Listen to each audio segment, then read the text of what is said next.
करवा चौथ व्रत कथा। हिंदू धर्म में करवा चौथ व्रत का बहुत महत्व है। इस दिन सुहागन स्त्रियां 16 श्रृंगार कर अपने पति की लंबी आयु सुख समृद्धि के लिए निर्जल व्रत रखती हैं। शाम को शिव पार्वती जी की, गणेश जी की पूजा करती हैं। रात को चंद्रमा को अर्घ्य देकर चौथ माता की पूजा कर उसके बाद ही अपना व्रत खोलती हैं। एक साहूकार था, उसके 7 पुत्र और एक वीरावती नाम की पुत्री थी। सातों भाई अपनी बहन को बहुत प्यार करते थे, उसे खाना खिलाकर ही खाना खाते। समय से वीरावती का विवाह एक बहुत अच्छे युवक से हो गया। शादी के बाद वीरावती अपने मायके आई हुई थी। करवा चौथ का दिन था। वीरावती ने अपनी माँ और भाभीियों के साथ अपनी पति की लंबी आयु के लिए करवा चौथ का निर्जल व्रत रखा। शाम के समय जब वीरावती के सातों भाई घर वापस आए तो उन्होंने वीरावती को भूख प्यास से व्याकुल देखा। सातों भाइयों ने वीरावती को बुलाया कि आओ बहन, साथ बैठ के खाना खाते हैं। वीरावती ने कहा, नहीं भाई, अभी मैं आप लोगों के साथ खाना नहीं खा सकती। मैंने अपने पति की लंबी आयु के लिए करवा चौथ का निर्जल व्रत रखा है। वीरावती बोली कि चंद्रमा निकलने के बाद चंद्रमा की पूजा करके उसे अर्घ्य देकर उसके बाद ही मैं भोजन ग्रहण करूंगी। अपनी बहन को भूखा देखकर भाइयों से भी खाना नहीं खाया गया।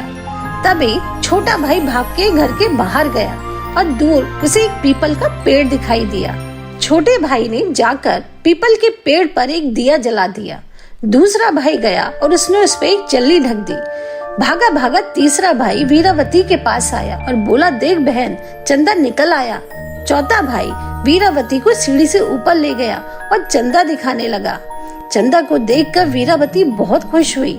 इतने में 5वां भाई जल का करवा ले आया और वीरावती को देकर बोला कि ले बहन, चंदा को अर्घ्य दे ले और पूजा करके साथ में खाना खाते हैं। वीरावती ने अपनी भाभीियों को बुलाया कि देखो भाभी, चंदा निकल आया है, आप लोग भी मेरे साथ चंद्रमा की पूजा करो और साथ में खाना खाते हैं। भाभियां बोली कि जी, अभी तुम्हारा चांद निकला है, हमारा चांद तो रात को निकलेगा। आप ही अर्घ्य दो और आप ही खाना खाओ।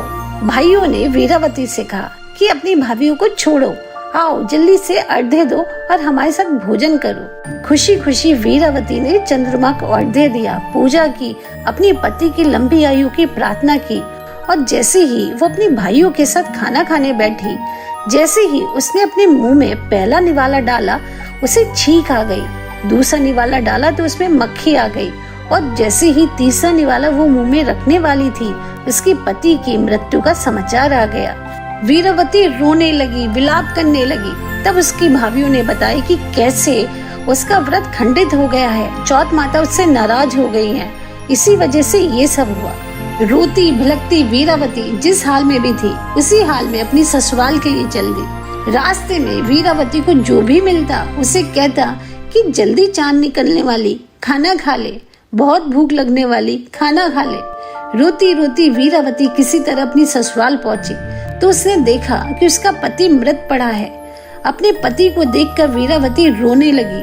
वीरावती ने निश्चय किया कि वो अपने पति का अंतिम संस्कार नहीं करेगी, पूरे साल अपने पति की सेवा करेगी, उसके शव के पास ही बैठी रहेगी, हर महीने चौथ का व्रत करेगी और चौथ माता से अपने पति को वापस पुनः जीवित करेगी।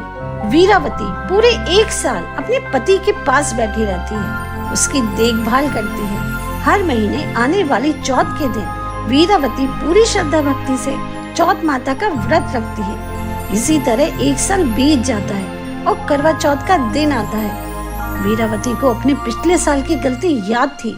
करवा चौथ के दिन वीरावती सुबह जल्दी उठती है, स्नान करती है, स्वच्छ वस्त्र पहनती है, फिर पूरी श्रद्धा भक्ति से चौथ माता का निर्जल व्रत रखती है। शाम को शिव पार्वती, विघ्नहर्ता गणेश जी की पूजा करती है। रात को चंद्रमा को अर्घ्य देती है, चौथ माता की कथा सुनती है और चौथ माता से अपनी हर गलती के लिए माफी मांगती है। अपने पति को पुनः जीवित करने की प्रार्थना करती है। वीरावती की निश्चल भक्ति को देखकर चौथ माता उससे प्रसन्न हो जाती है और उसे अखंड सौभाग्यवती का वरदान देती है। उसके पति को पुनर्जीवित कर देती है। अपने पति को पुनर्जीवित देख वीरावती बहुत खुश होती है। वीरावती का पति भी कहता है, लगता है मैं बहुत देर तक सोया। हाँ, पूरे 1 साल, वीरावती हंसकर कहती है। आसपास सबको वीरावती के पति के पुनर्जीवित होने के बारे में पता चलता है, तो वो सब भी वीरावती के पास आती हैं, उससे सदा सुहागन होने का आशीर्वाद देती हैं। जैसे चौथ माता ने वीरावती को अखंड सौभाग्यवती का वरदान दिया, ऐसे ही चौथ माता हर सुहागन पर अपनी कृपा दृष्टि बनाए रखे। चौथ माता की जय।